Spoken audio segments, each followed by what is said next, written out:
Yo, what is up everyone? Wolf here with a new video.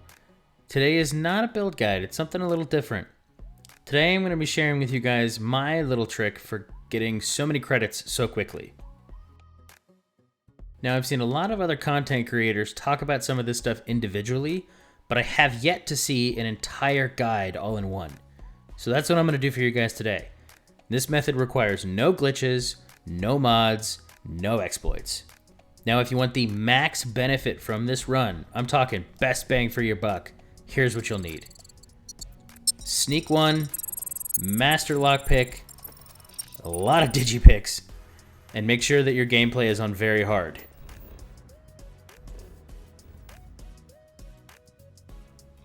You do not need to do this in this exact order or all at once. But this is definitely the easiest and the most efficient way that I have found to become the Contraband King.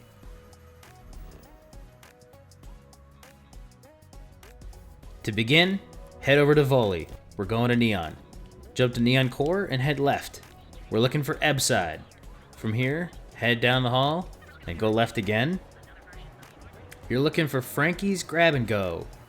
Here, you'll need to sneak and pickpocket the shop owner Frankie to steal her keycard. Now, as you can see, I already have done this, so she doesn't have it on her anymore. You're gonna then look and go into the storage room, and there is a refrigerator that is disguised as a secret entrance to the Syndicate hideout. From here, it does help to have some form of invisibility, but it's not required. You can just shoot your way through or just follow my path to this locked door.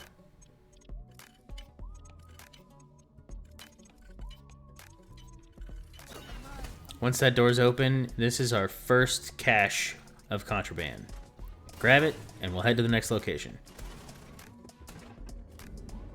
Now, head back to the main strip of Neon Core and find the Security HQ. Now, I have found that just having contraband on you can sometimes trigger the security guards in here, so before heading in, give yourself a quick save. Head to the back of the room and grab the second contraband cache on the floor.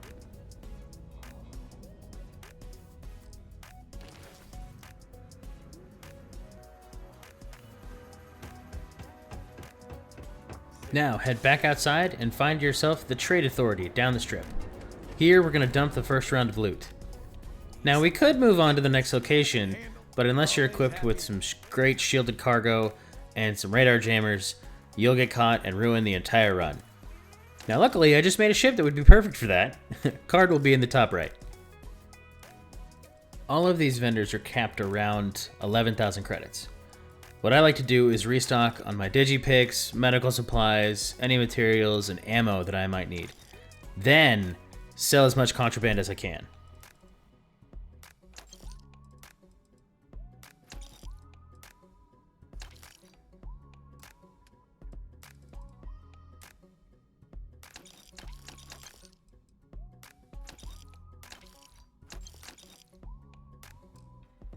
We now need to rest or wait and refresh the vendor to get more credits.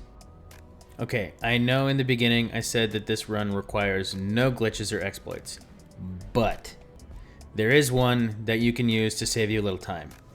Find yourself somewhere to sit like you would if you were gonna wait. Once you're sitting, hit Y to wait and then almost immediately at the same time move the thumbstick to get your character to stand back up. You'll be able to tell if you've done it right if your waiting screen background changes. Like there, mine now is facing me. Then wait the 1 hour to get the glitch to work. As you can now see, we have the wait symbol down at the bottom of the screen, and you can wait wherever you are and avoid the entire sitting, standing animation. This will save you a few seconds each time you need to refresh the vendor. This tactic is not required, but is very helpful if you're trying to save time.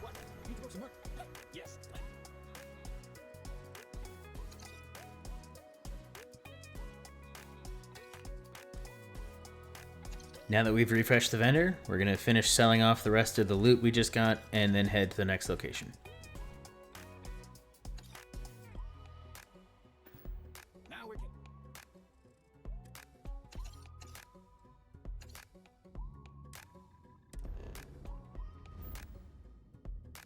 Head on over to Alpha Centauri. We're going to Gagarin. The building we're looking for is the first one on the right off the ship landing bay, the UC Security Office.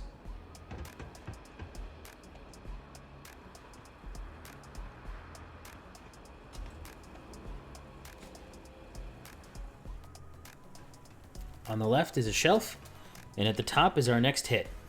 Now, if it's your first time here, you'll also get a random contraband case sitting on the middle shelf. Crouch behind the guard and take all of it.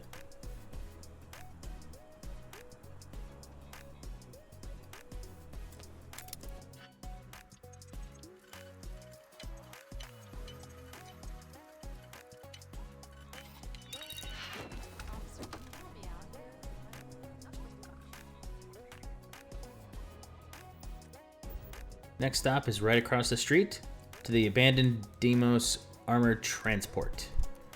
This ship is full of stuff, but we're only interested in something right at the very beginning. When you're flying here for the first time, you may encounter some Crimson Fleet ships. Take care of those and just dock with the transport. A word of caution, the ship has gone haywire and the gravity shuts off every few seconds. So make your way through the door straight ahead and down the steps. Turn right, kill the pirate in the little room, and then look up. You'll see a hidden vent shaft. Wait for the gravity to turn off. Float all the way up into the end of the little hallway for your next hit.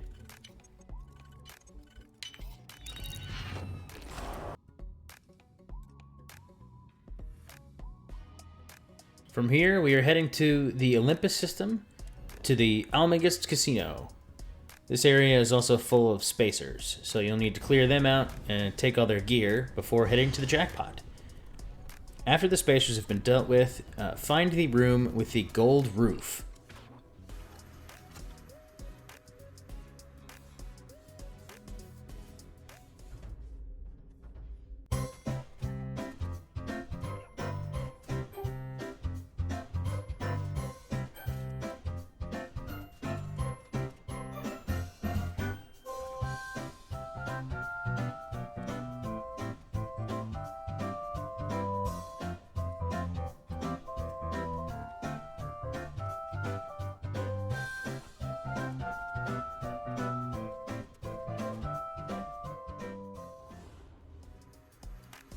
Here, there's a stash of loot that can drop some legendary gear, credits, and some materials. This is also where you find the code for the jackpot on the computer. You can also hit these 3 safes on the wall for some extra credits, but I find them to be more time-consuming than anything. Head over the ledge, find the wall with the large, safe-looking door. Head to the bottom right for the secret entrance to get behind it. You'll find another stash in here, as well as the computer for the jackpot. Unfortunately, the jackpot is a one and done and does not respawn each time you come here.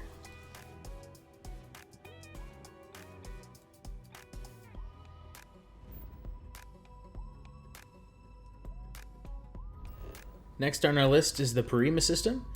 Head over to Paradiso for a little beach vacay. Once you land, follow my path to the beach to find the next stash.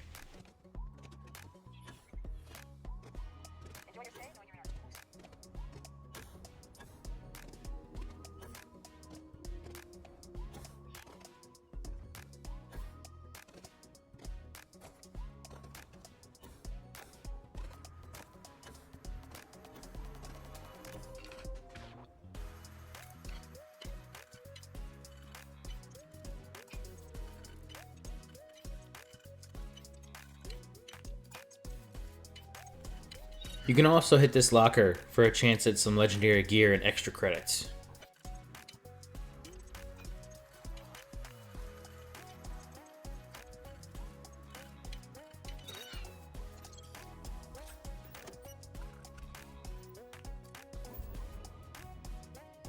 Last but not least, and probably one of my favorite locations in all of Starfield, head on over to the Jaffa System, and then to Jaffa 4. You're looking for the Vultur Roost. This is an ecliptic hideout that's crammed full of goodies.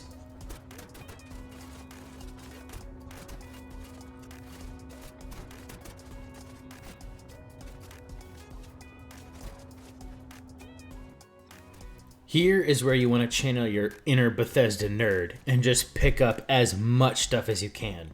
Loot every room, every body, every chest. There are things hidden everywhere. My path in the gameplay is probably my favorite route.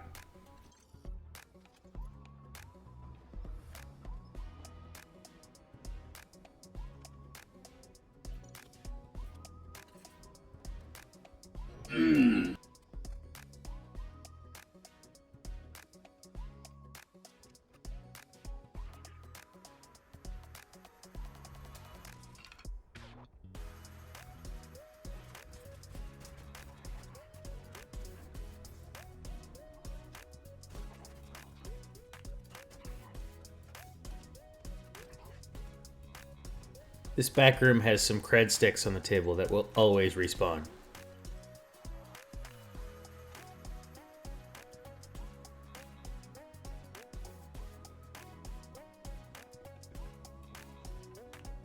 Time to crash a party. Run.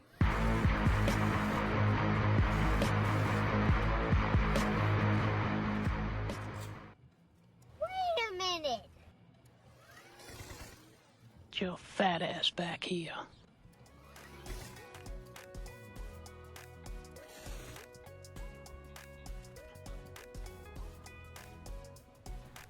Now that all the enemies are taken care of, these locked rooms are our next target. The middle one will sometimes have some freestanding contraband in it, but I've only seen it as a one-time hit kind of thing. But the door on the right is where the next stash is located. The door all the way down the hall has some gear in it, but again, that one just takes more time to get into.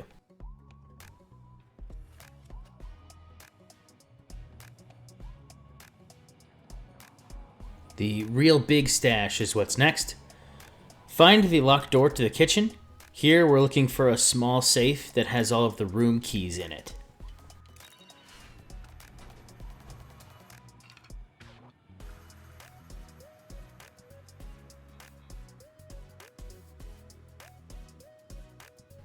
Just like all other key cards, once you have acquired this once, you won't have to do this step again.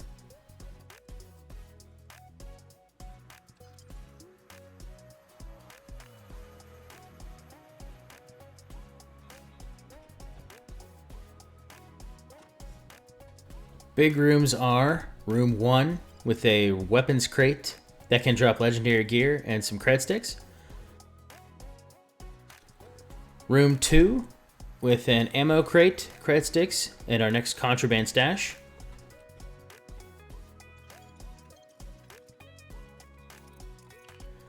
On your first visit here, you will find some random Aurora lying around on tables. You can also find some in this back bathroom. Head up the stairs to room 5. This room, you'll find more cred sticks, some pretty good gear, and our last contraband stash.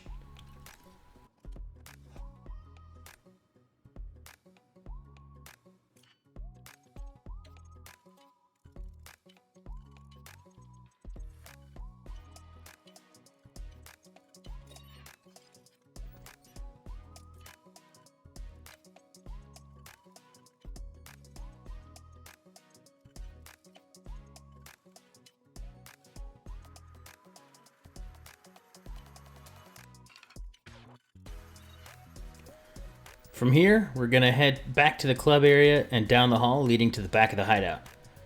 Here, a good fight's going to break out. Now on your first visit, you'll be able to also acquire a ship called the Dagger after clearing all the enemies out of this area. There's also a bunch of weapon racks, ammo crates, and armor stands here, so make sure you pick up as much stuff as you can. Don't worry about becoming over encumbered. Remember, we're going for max payout here.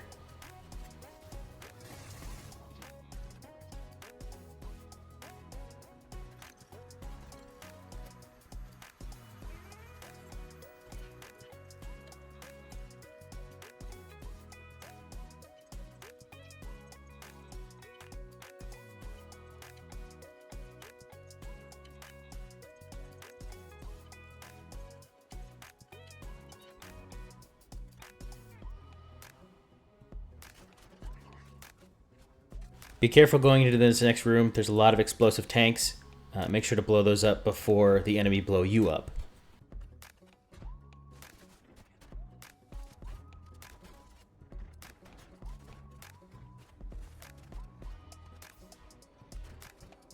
Then head back to your ship. It's payout time. So depending on your decisions throughout the game and how far you've made it, you have two options. Best option is heading to the correct system to the key. The vendors here will total around 25,000 credits per round. However, if you have decided to side with the UC and have destroyed the Crimson Fleet, your only option would be to head to the Wolf system and sell to the Trade Authority vendor here.